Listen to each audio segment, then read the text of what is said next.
I'm Sharon Chang, and today on BizTech Conversations, our guest is Richard Warburton, President of the British Chamber of Commerce, Singapore. Richard, welcome. Sharon, thank you. Thank you very much for inviting me. It's a pleasure to meet you.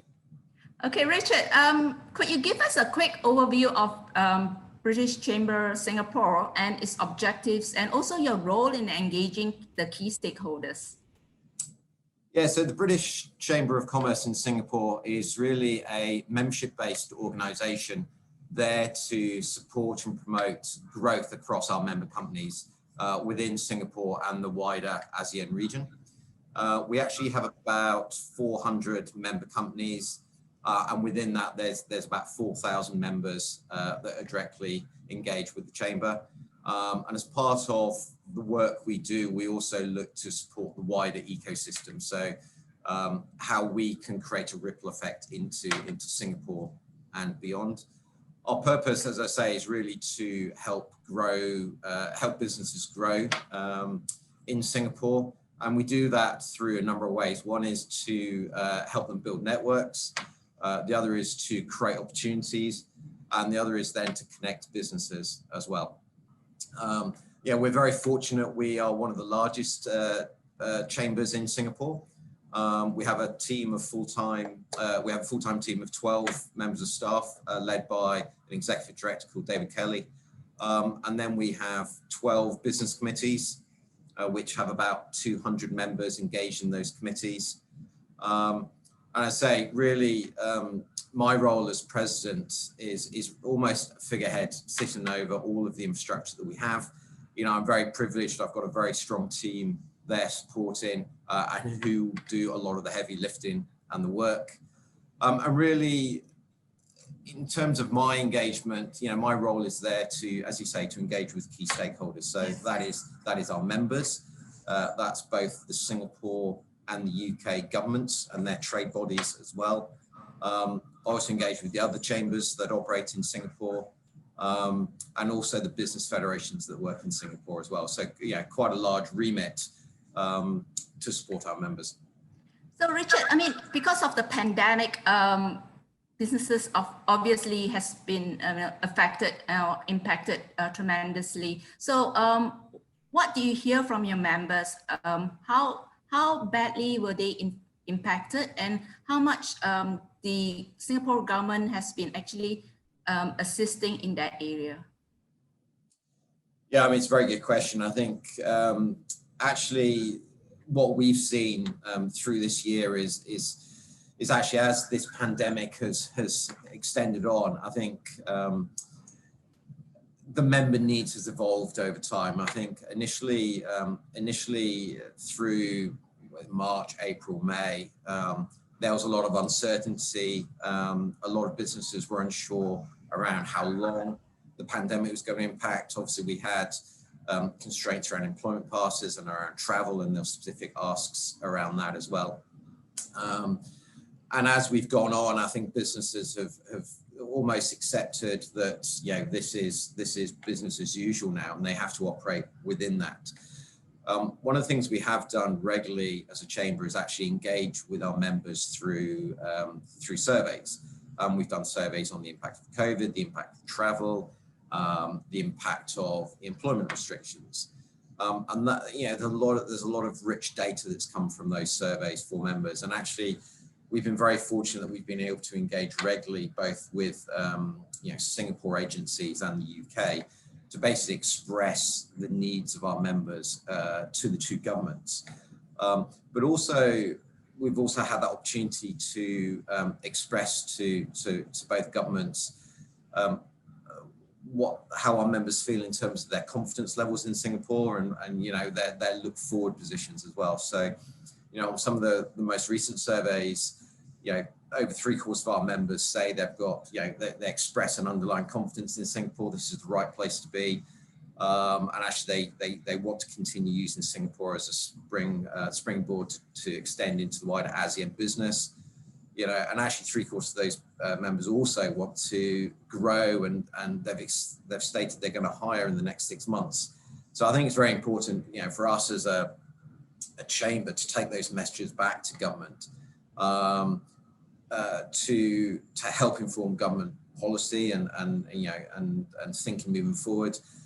In terms of support, yeah, our members, the Singapore government has been very supportive, I think, of every business in Singapore. We've seen a lot of government initiatives, certainly around, the job support scheme, if you take but one, but also coming out of the MOM, there's a lot of job growth initiatives, the retraining initiatives that I know our members have been taking advantage of, really, really to underline their position here, and I say to enable growth to move forward into the future.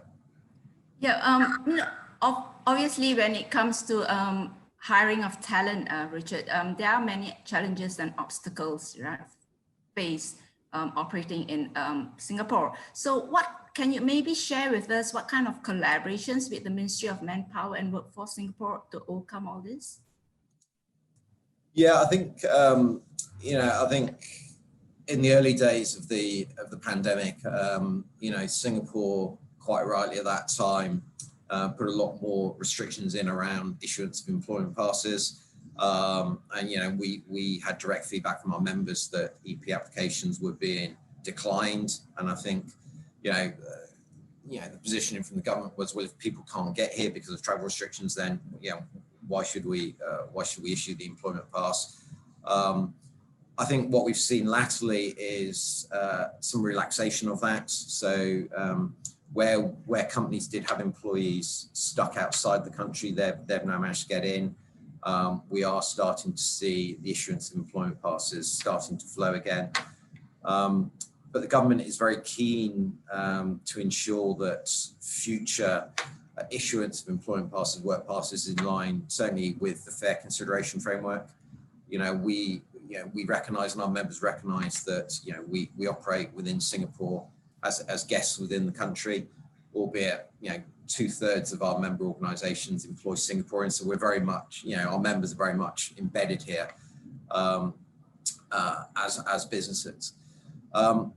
But we've been very fortunate through the whole pandemic that our engagement with Singapore agencies, and in particular the Ministry of Manpower, has grown and deepened. We were very fortunate that the Minister Josephine Teo graciously gave us 2 hours of her time a few weeks ago to hold a very specific discussion on these type of issues, employment passes, looking to the future, what are the opportunities around grants and training. I think unsurprisingly, the majority of the questions that were asked in what was a very open and frank dialogue was around this employment pass issue and the ability to bring talent into the country. And Minister Teo outlined where the MOM were in that strategy.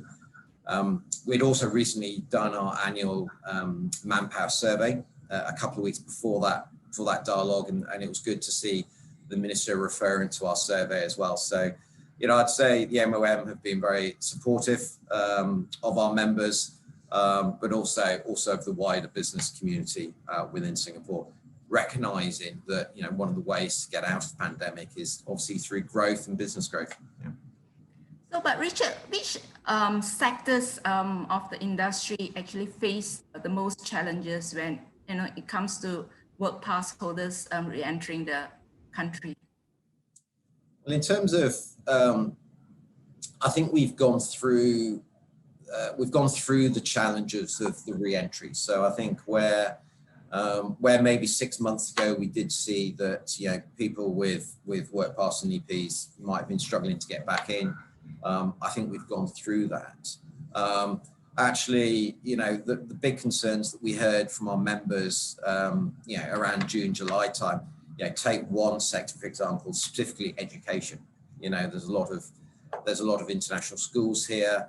The nature of that sector is, there's a fair degree of churn of staff, but you need teachers to be physically present in country to obviously to teach children. And I think, we helped a lot of the educational establishments to work with government to ensure that they could get their staff back in to the country.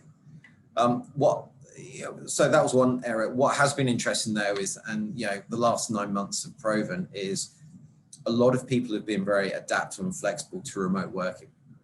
Yeah, and one of the hypotheses that we've been talking to our members about is actually do you physically need to be in country to then be able to deliver service? You know, we've all gone through the Zoom and Teams and whatever platform experience, and some people have really embraced it, and for others it has been a bit of a struggle. And actually, the feedback we're hearing from our members is that yes, remote working does work, offshoring does work, but actually, what you do is you miss the nuances of that personal connect, that personal conversation. So, you know, we've sort of classified it as, you know, remote working is a needs must, but we'd actually, and our members would like to get people into the country, the talent into the country, to build those personal connections and those personal engagements. Look, Richard, can you also share with us what do you think the material impact will be in 2021 when the Singapore government launches the Talent Pass program? Because it's only targeted for the top tier talent. Yeah, so I mean, the Tech Pass program, which came out last month, was I think from my perspective, Sharon, it was more a statement of intent of the government. You know, the actual mechanics of the pass program, you know, it's limited to 500 highly qualified technical people. You know, there's some quite strict criteria around who qualifies for that. But I think it's a signal to the market that the government actually wants to move to a more technology-focused, technology-enabled business environment within Singapore. Obviously, the ability to attract, you know, top 500 technology leaders into Singapore, you know, for me, that's all around creating the ripple effect. Okay, so if you bring the best in, then through that you can train and develop and upskill others, and you create this technology-focused nation that the country wants to do.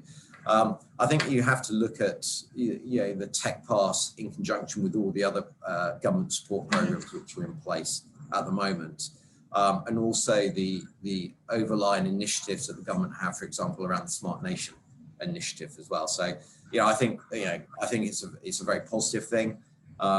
It's more around bringing those top leaders in to stimulate and grow and create that ripple effect across the wider economy.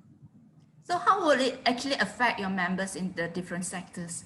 Because it's only very targeted. Yeah, I think for me, it's very targeted, and actually I suspect for a lot of our members, they won't have the benefit of one of those 500. But I think it's more around, as I say, it's more around the government's continuing investment and focus on technology as a location. Technology within Singapore. We have seen across our membership base a lot of focus and transition to new ways of working using technology. And one of those, which is most commonly spoken about, is obviously fintech. Singapore has positioned itself as a fintech center. We're seeing a lot of our startups and our SMEs in that space, and actually we're seeing a lot of our larger corporates, for example, our banking members, moving into fintech as well. So I think it's more of the development of where Singapore wants to go to. Minister Chang from the Ministry of Trade and Industry has very much spoken about the future of Singapore from a digital economy perspective.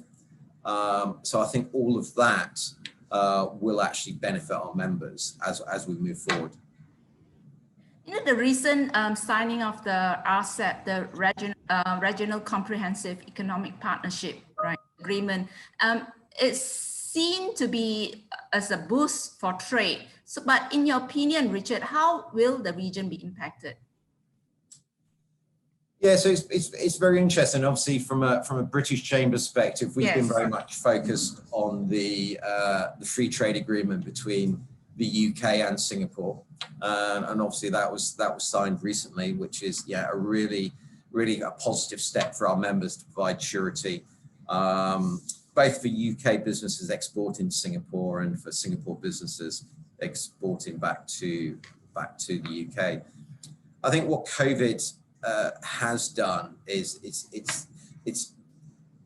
it's interesting, and I say this not as a politician and not as an economist, right? This is somebody who's looking at trade, but I think COVID has highlighted the fragility of global supply chains, for one example, right? And I think historically those supply chains might have been determined or dictated by existing agreements which are in place. I think the Regional Comprehensive Economic Partnership, RCEP, is a very positive step forward. It's now, the 15 countries that have signed it, cover almost 30% of global GDP. And actually having such a large trading bloc with free trade agreements between them, from my perspective, I can only see as a positive. From our members' perspective, a lot of the chamber members choose to come to Singapore for the fundamentals of why Singapore is here. It's a very transparent location. It's a very easy location to do business. But also importantly, it's also a springboard into ASEAN and the wider Asia business. And I think Singapore being part of RCEP will further support and augment that. As I look forward, we also have the CPTPP, which is obviously the Comprehensive Progressive Agreement for Trans-Pacific Partnership, bit of a mouthful. And the UK has made it very clear that they would also like to join CPTPP. And actually, for the very similar reasons as we've just outlined for RCEP, it's going to open markets up for UK and Singaporean-based businesses to trade wider. But then specifically looking at some of the things, the differences between the two, the CPTPP has more provisions around labour and around environment and crucially also intellectual property, which the RCEP doesn't. And I think as we move more to a digital economy, I think the provisions around how intellectual property, how data security, around privacy is maintained across border, I think is going to become increasingly important. And I know that's some of the feedback that we're getting from our members, that they want to trade more regionally through these new agreements, but they also want to ensure that the appropriate levels of protection and governance are in place to support their businesses at the same time. So how would Singapore be actually impacted as an investment destination and its position, by RCEP? I think it underlines Singapore's position as an investment location. It's a member. It's part of two big free trade agreement blocks. Covering say 30 to 40% of the global population and GDP.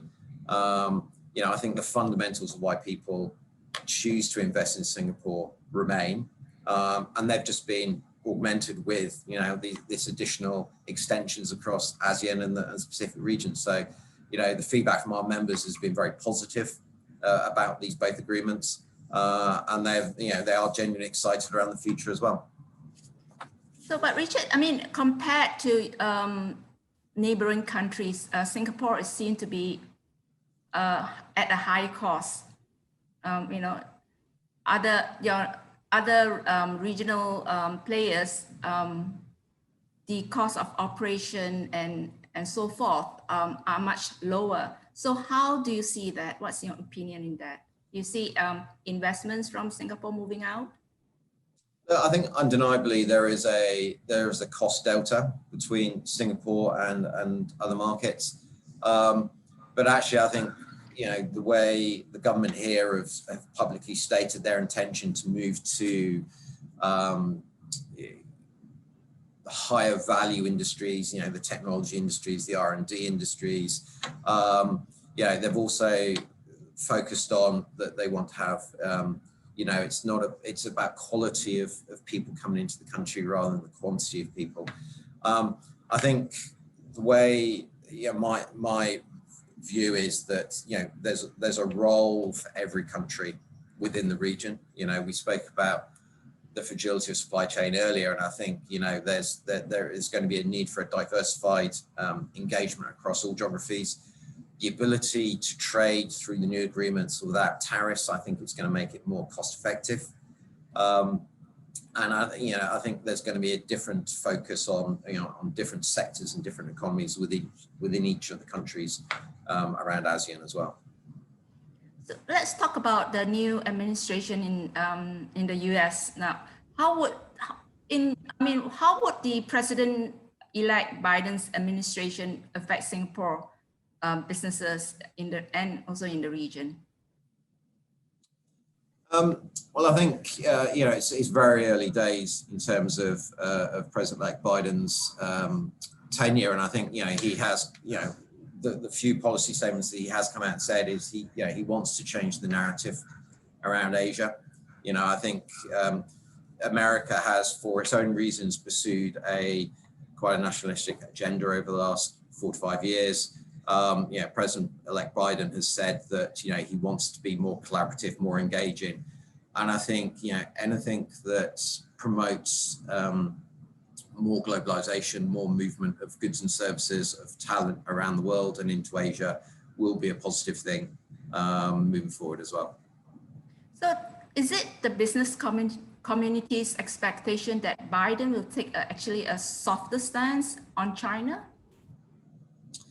I think, as I said earlier, I'm neither an economist or a politician, but I think what we have seen, President Trump over his term has taken a certain stance towards China, and President-elect Biden has indicated that he will change that, right, and maybe take a more engaging approach.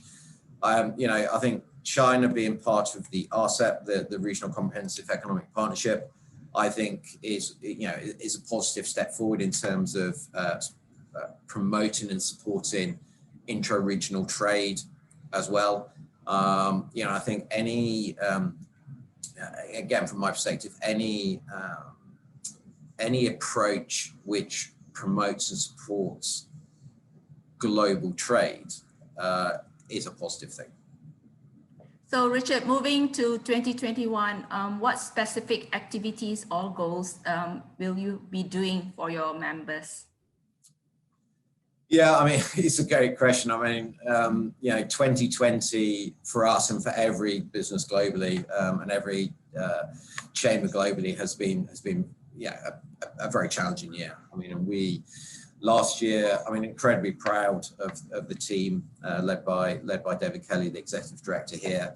We moved the chamber significantly from a very event face-to-face to a purely digital based chamber.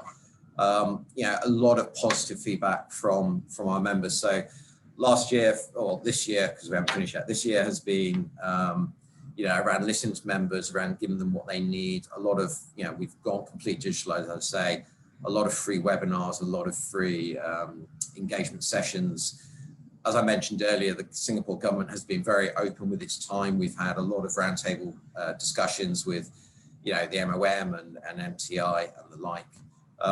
So moving into next year, for us, it's going to be, to a certain degree, it's going to be carrying on with what we've done and have been doing for the last 9 months. I think, whilst we have vaccines, being approved and, yes. A lot of people are thinking that might be the end of the tunnel.